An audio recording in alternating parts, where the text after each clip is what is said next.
നാളെ രാവിലെ നിങ്ങളുടെ ഫോണിലേക്ക് ഒരു SMS വരുന്നു, 75 ലക്ഷം രൂപ ക്രെഡിറ്റ് ആയി എന്ന് പറഞ്ഞിട്ട്. ആ ഒരൊറ്റ മെസ്സേജ് നിങ്ങളുടെ ജീവിതം തന്നെ മാറ്റിമറിക്കാൻ പോവുകയാണ്.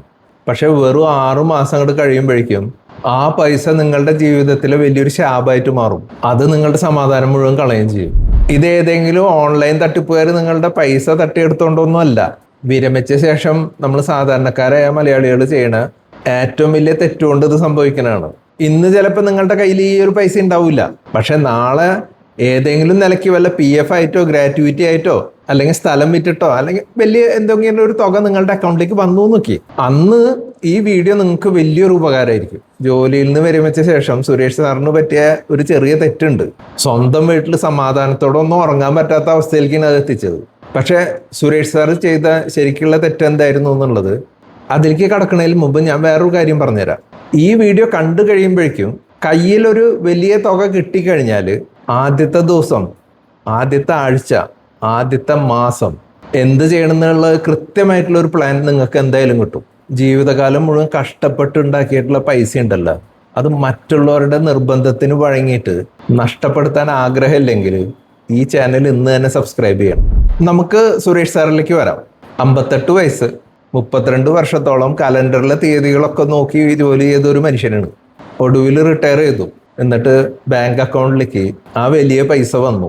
ജീവിതത്തിൽ ആദ്യമായിട്ടാണ് സ്വന്തം അക്കൗണ്ടിലേക്ക് ഇത്രയും വലിയൊരു പൈസ വന്ന് കണ്ടിട്ടുള്ളത്. അപ്പോൾ ഭാര്യ സുപ്രിയ അടുത്ത് വന്നിട്ട് പതുക്കെ പറഞ്ഞു, ചേട്ടാ ഇതിലും അങ്ങാനൊരു ചെറിയ തെറ്റ് പറ്റിയിട്ടുണ്ടെങ്കിൽ നമുക്ക് പിന്നെ തിരുത്താനുള്ള സമയമില്ല ചേട്ടാ. സുപ്രിയയുടെ ഈ വാക്കുകളിൽ വലിയൊരു മുന്നറിയിപ്പ് ഉണ്ടായിരുന്നു. പക്ഷെ ശരിക്കുള്ള പ്രശ്നം അതിന് ശേഷമാണ് തുടങ്ങുന്നത്. സുരേഷ് സാറിന്റെ കയ്യിൽ ഈ പൈസ വന്ന വിവരം നാട്ടുകാരും വീട്ടുകാരും ഒക്കെ അറിഞ്ഞു. പലവിധ ആവശ്യങ്ങളായിട്ട് എല്ലാവരും കൂടി ഇയാളെ വളയാൻ തുടങ്ങി. ആദ്യം വന്നത് സ്വന്തം അനിയൻ തന്നെയാണ്. അനിയൻ വന്നിട്ട് പറഞ്ഞു, ചേട്ടാ ടൗണിന്റെ അടുത്ത് നല്ലൊരു സ്ഥലം കൊടുക്കാനുണ്ട്, ഇപ്പൊ മേടിച്ചു കഴിഞ്ഞാൽ 3 വർഷം കൊണ്ട് അത് ഇരട്ടിയാവും പറഞ്ഞു. ഈ ആഴ്ച തന്നെ നമുക്ക് ആ ഡീൽ ഉറപ്പിക്കണം, അല്ലെങ്കിൽ അത് കൈവിട്ടു പോകും പറഞ്ഞു. നമുക്കൊക്കെ നാട്ടിലെപ്പോഴും ഈ ഉപദേശകർ ഒരുപാട് ഉണ്ടാവുമല്ലോ. സുരേഷിന്റെ കൂട്ടുകാരൻ പറഞ്ഞു, സുരേഷ് നീ സ്ഥലമൊന്നും വാങ്ങി പൈസയൊന്നും കളയരുത്, നീ എന്താ ചെയ്യേണ്ടതെന്ന് വെച്ച് കഴിഞ്ഞാൽ നീ പോയിട്ട് അത് FD ഇട്, അതാണ് ഏറ്റവും സേഫ് ആയിട്ടുള്ള മെത്തേഡ്, അല്ലാണ്ട് സ്ഥലമൊന്നും വാങ്ങിയിട്ട് നീ പൈസ കളയല്ലെന്ന് പറഞ്ഞു. അപ്പോഴാണ് വീടിന്റെ പടിക്ക് ഒരു ബൈക്ക് വന്ന് നിൽക്കണ്. നോക്കിയപ്പോൾ അടുത്തറിയണ ഒരു ഇൻഷുറൻസ് ഏജന്റ് ആണ്. ആള് വന്നിട്ട് പറഞ്ഞു, സുരേഷ് സാറേ ഇന്ന് ഒപ്പിട്ടാ കിട്ടുന്ന ഒരു സ്പെഷ്യൽ ഓഫർ ഉണ്ട് കേട്ടാ, നാളെ കഴിഞ്ഞാൽ ഈ സ്കീം ക്ലോസ് ചെയ്യും, അടിപൊളി ഓഫർ ഉണ്ടെന്ന് പറഞ്ഞു. സുരേഷ് ആകെ കൺഫ്യൂഷനിലാണ്. അതിൻ്റെ ഇടയിൽ കുറച്ച് കഴിഞ്ഞു രാത്രി ആയപ്പോഴേക്കും മോൻ്റെ ഫോൺ കോൾ വരുന്നു. അച്ഛാ ഞാൻ കഴിഞ്ഞ ആഴ്ച പറഞ്ഞിരുന്നില്ലേ എൻ്റെ ഒരു സ്റ്റാർട്ടപ്പ് തുടങ്ങുന്നതിനെ പറ്റിയിട്ട്, അതിലേക്ക് നമുക്ക് ഈ ആഴ്ച തന്നെ ഒരു 25 ലാക്ക് എന്തായാലും കൊടുത്തേ പറ്റുള്ളൂ, അപ്പോൾ ഈ ആഴ്ച തന്നെ അച്ഛൻ ആ പൈസ എനിക്ക് അയച്ചു തരണം, അതെൻ്റെ ലൈഫിൽ ഒരു ചേഞ്ച് വരുത്താൻ പോണ ഒരു സംഭവമാണ് അച്ഛാന്ന് പറഞ്ഞിട്ട്. സുരേഷ് ഒന്നും കൂടിയും കൺഫ്യൂസ്ഡ് ആയിട്ട് 3 ദിവസം ഇയാൾക്ക് ഉറക്കം കിട്ടിയിട്ടില്ല. എന്താണെന്ന് വെച്ച് കഴിഞ്ഞാൽ ഈ വക പ്രപ്പോസൽസ് ഒക്കെ പറഞ്ഞിട്ടുള്ള ഏറ്റവും അടുത്ത ആൾക്കാരുണ്ട്. ഒന്ന് അനിയനുണ്ട്, ഒന്ന് മോനുണ്ട്, പിന്നെ അടുത്ത കൂട്ടുകാരനുണ്ട്, പിന്നെ മറ്റേ ഇൻഷുറൻസ് ഏജന്റ് ഇതുപോലെ കൂട്ടുകാരൻ്റെ ഒരു മോനാണ്. എല്ലാം കൂടിയിട്ട് ഈ പ്രഷർ വന്നിട്ട് ഇയാൾക്ക് ആകെ ഉറക്കം കിട്ടാണ്ടായി. ഇയാൾക്കാണെങ്കിൽ ബാങ്ക് അക്കൗണ്ട് നോക്കിയിട്ട് ആ ബാലൻസ് നോക്കാൻ തന്നെ പേടിയായി തുടങ്ങി. ഏതെങ്കിലും ഒരു തീരുമാനം എടുത്ത് ആർക്കെങ്കിലും ഒക്കെ വിഷമാവും എന്നുള്ള ആൾക്ക് നല്ല ഉറപ്പാണ്. അപ്പം ഇയാൾക്കാണെങ്കിൽ ആരെയും വിഷമിപ്പിക്കാനും ഇഷ്ടമല്ല.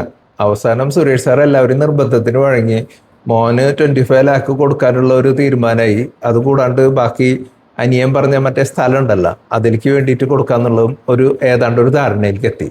മൂപ്പര് ഡീല് ഒക്കെ ഉറപ്പിക്കാൻ പോവാണ്. അതിൻ്റെ ഇടയിൽ സുരേഷ് സാറിൻ്റെ കൂടെ ജോലി ചെയ്തിരുന്ന ഒരു ഫ്രണ്ട് ഉണ്ട്, ആള് വിളിച്ചു. ആളോട് സുരേഷ് ഈ ഡീറ്റെയിൽസ് ഒക്കെ പറഞ്ഞു, ഞാൻ ഇങ്ങനെയൊക്കെയാണ് പ്ലാൻ ചെയ്തിട്ടുള്ളതെന്ന് പറഞ്ഞു. ആ ഫ്രണ്ട് പറഞ്ഞു, ഒരിക്കലും ചെയ്യരുതിട്ടാ സുരേഷ്, എനിക്ക് പറ്റിയിട്ടുള്ള ഒരു അബദ്ധമാണ് നീ ഇപ്പൊ ചെയ്യാൻ പോണത്. നീ എല്ലാവരുടെയും സമ്മർദ്ദത്തിന് വഴങ്ങിയിട്ട് ഏതെങ്കിലും ഒരു തീരുമാനം കൊണ്ട് എടുക്കല്ലേ, നീ ആദ്യം ആലോചിക്ക്. ആദ്യം നീ സമാധാനമായിട്ട് ഇരുന്നിട്ട് ഏതെങ്കിലും ഒരാളോട് ഇതിന്റെ പ്ലാനിനെ പറ്റിയിട്ട് അല്ലെങ്കിൽ ഡീറ്റെയിൽ ആയിട്ടൊന്ന് സംസാരിക്കാൻ നോക്ക്. എൻ്റെ റിട്ടയർമെന്റ് ഫണ്ടിന് പറ്റിയ ഇതേ അബദ്ധമാണ് ഇപ്പൊ നിനക്കും വരാൻ പോണത്. എൻ്റെ ഫണ്ട് മുഴുവൻ ലോക്കായി പോയി ഇപ്പോൾ. അങ്ങനെ ഈ വക കൺഫ്യൂഷനൊക്കെ ആയിട്ടാണ് സുരേഷ് സാറ് ഞങ്ങളുടെ ഓഫീസിലേക്ക് വരുന്നത്. ഈ കഥകളൊക്കെ വന്നിരുന്നിട്ട് പറഞ്ഞു ആള് ഇങ്ങനെയൊക്കെ സംഭവങ്ങളൊക്കെ നടന്നിട്ടുണ്ടായിരുന്നു എന്ന് പറഞ്ഞിട്ട്. അപ്പൊ ഞാൻ ആളോട് പറഞ്ഞു, സുരേഷ് സാറ് ഇതൊക്കെ നാട്ടില് സർവ്വസാധാരണമാണ്. നമുക്കൊരു വലിയ ഫണ്ട് വരുമ്പോൾ ഈ വക ഉപദേശകരൊക്കെ ഒരുപാട് വരും. പൈസ നമ്മുടെ എങ്ങനെ ചെലവാക്കണം എന്നുള്ളത് നമുക്കാണ് തീരുമാനിക്കാനുള്ള അധികാരമുള്ളത്, അല്ലാണ്ട് മറ്റുള്ളവരുടെ പ്രഷറിൽ നമ്മൾ ഒരു കാര്യത്തിലും തീരുമാനം എടുക്കരുത്. ഞാൻ ആളോട് പറഞ്ഞേ, നമുക്ക് വലിയ കണക്കുകളൊന്നും വേണ്ട, അതൊക്കെ ആലോചിച്ചിട്ട് തല പുകയ്ക്കണ്ട. ഞാൻ വളരെ സിമ്പിൾ ആയിട്ടുള്ള 3 ചോദ്യങ്ങൾ അങ്ങോട്ട് ചോദിക്കാം. സപ്പോസ് അടുത്ത ആഴ്ച നിങ്ങൾക്ക് ഒരു എക്സ്ട്രീം എമർജൻസി വന്നു, ഒരു 10 ലക്ഷം ഇമ്മീഡിയറ്റ് ആയിട്ട് വേണം. അപ്പൊ നിങ്ങൾ എന്ത് ചെയ്യും? അപ്പൊ ആള് പറഞ്ഞു, ഞാൻ എൻ്റെ കയ്യിൽ ഫണ്ട് ഉണ്ടെങ്കിൽ ഞാനത് ഇമ്മീഡിയറ്റ് ആയിട്ട് എടുക്കും, അത് ഉപയോഗിക്കും എന്ന് പറഞ്ഞു. അപ്പൊ ഞാൻ പറഞ്ഞു, ഫണ്ട് ഉണ്ടാവില്ലല്ലോ നമ്മൾ മറ്റു കാര്യങ്ങൾക്കൊക്കെ ഉപയോഗിച്ചാല്. അപ്പൊ അതിനായിട്ട് നമ്മൾ ആദ്യം എന്ത് ചെയ്യണം? ഒരു അറ അതിനായിട്ട് മാറ്റി വെക്കണം. അതായത് നമ്മുടെ എമർജൻസി ഫണ്ടായിട്ട് അതിൽ മാറ്റി വെക്കണം. പിന്നെ അടുത്ത മാസം മുതൽ നിങ്ങൾക്ക് ജീവിക്കാൻ വേണ്ടിയിട്ട് പൈസ വന്നുകൊണ്ടിരിക്കണ്ടേ, സ്റ്റേബിൾ ആയിട്ട് ഒരു ഇൻകം വന്നുകൊണ്ടിരിക്കണ്ടേ. അപ്പൊ അതിനായിട്ട് നമ്മൾ എന്ത് ചെയ്യുക? അടുത്തൊരു ഫണ്ട് സെറ്റ് ചെയ്യുക. അതാണ് ഇൻകം ഫണ്ട്. ഈ 3ാമത്തെ അറയുടെ കാര്യം പറഞ്ഞപ്പോഴാണ് അദ്ദേഹത്തിന്റെ ലൈഫിൽ തന്നെ ആകെ മാറ്റം വന്നത്. ഞാൻ ചോദിച്ചു, ഒരു 10 വർഷം കഴിഞ്ഞു കഴിഞ്ഞാൽ നമുക്കിപ്പോൾ 100 രൂപയ്ക്ക് കിട്ടുന്ന സാധനം 100 രൂപയ്ക്ക് തന്നെ കിട്ടുമോ? ഇല്ല, അതിന് 180 രൂപയുടെ അടുത്തേക്ക് വരും അതിന്റെ വില. ആ ആവശ്യങ്ങൾ നിലനിർത്താൻ വേണ്ടിയിട്ട് നമുക്ക് നമ്മുടെ ഫണ്ട് വളരണം, അല്ലെ? ഇതിനൊക്കെ ആളിരുന്ന് തലാട്ടുണ്ട് കേട്ടോ. അതിനാണ് നിങ്ങളുടെ ഈ 3ാമത്തെ അറ, വിലക്കയറ്റത്തിനെ തോൽപ്പിക്കാൻ വേണ്ടിയിട്ട് പണം വളരാനുള്ള അറിയണത്. ഇത് വളരണം, അതാണ് ഗ്രോത്ത് ഫണ്ട് എന്ന് പറയും. ഇവിടേക്കാണ് മിക്ക ആൾക്കാരും ചെയ്യുന്ന ഏറ്റവും വലിയ തെറ്റ്. അവരെന്താ ചെയ്യാന്ന് വെച്ച് കഴിഞ്ഞാൽ, ഈ വക 3 അറകളൊന്നും ഉണ്ടാവില്ല. അതിന് പകരം എന്ത് ചെയ്യും? എല്ലാം കൂടി ഒരൊറ്റ സ്ഥലത്ത് അങ്ങോട്ട് ഇടും, എന്നിട്ട് അതിൽ നിന്ന് അങ്ങോട്ട് എടുത്തു തുടങ്ങും. ഞങ്ങൾ അദ്ദേഹത്തിന്റെ ആവശ്യങ്ങൾ കൃത്യമായിട്ട് മനസ്സിലാക്കിയിട്ടാണ് ഇങ്ങനെ 3 കാര്യങ്ങൾ സെറ്റ് ചെയ്ത് വെച്ചത്. കുറച്ച് നാൾ കഴിഞ്ഞപ്പോൾ സുരേഷ് സാർ എന്നെ വീണ്ടും കാണാൻ വന്നിരുന്നു. അപ്പൊ നമ്മൾ ഈ കാര്യങ്ങളൊക്കെ സെറ്റ് ചെയ്തു, എല്ലാം വർക്ക് ചെയ്ത് തുടങ്ങി, ഇൻകം ഒക്കെ വന്നു തുടങ്ങി, ആളുടെ അക്കൗണ്ടിലേക്ക് വന്നു തുടങ്ങി. നമ്മൾ ഒരു SWP പ്ലാനൊക്കെ സെറ്റ് ചെയ്ത് കൊടുത്തിട്ടുണ്ടായിരുന്നു കേട്ടോ, നമ്മളെ ഇൻകം ഇതിൽ നിന്ന്. ആളപ്പോ എൻ്റെ കൈ വന്ന് പിടിച്ചിട്ട് പറഞ്ഞു, സാറിന്റെ അടുത്ത് വന്നു പോയതിന് ശേഷം എനിക്ക് മനസ്സമാധാനമായിട്ടൊന്ന് ഉറങ്ങാൻ പറ്റുന്നുണ്ട്. ഇപ്പൊ സുരേഷ് സാറിന് അത്യാവശ്യങ്ങൾക്ക് ഉപയോഗിക്കാൻ വേണ്ടിയിട്ട് ഒരു എമർജൻസി ഫണ്ട് ഉണ്ട്, പിന്നെ എല്ലാ മാസവും കിട്ടാൻ വേണ്ടിയിട്ട് ഒരു ഇൻകം ഫണ്ട് ഉണ്ട്, പിന്നെ വിലക്കയറ്റത്തിനെ തോൽപ്പിക്കാൻ വേണ്ടിയിട്ട് ഒരു ഗ്രോത്ത് ഫണ്ടും ഉണ്ട്. സുരേഷ് സാറിന്റെ ജീവിതത്തിൽ നിന്ന് നമുക്ക് പഠിക്കേണ്ട 3 കാര്യങ്ങളുണ്ട്. ആദ്യം, ഒരു വലിയ തീരുമാനങ്ങളും അങ്ങോട്ട് പെട്ടെന്ന് എടുക്കരുത്. വലിയൊരു തുക നമ്മുടെ അക്കൗണ്ടിലേക്ക് വന്നു എന്നിരിക്കട്ടെ, എടുത്തു ചാടിയിട്ട് ഒരു വക തീരുമാനം പെട്ടെന്ന് എടുക്കരുത്.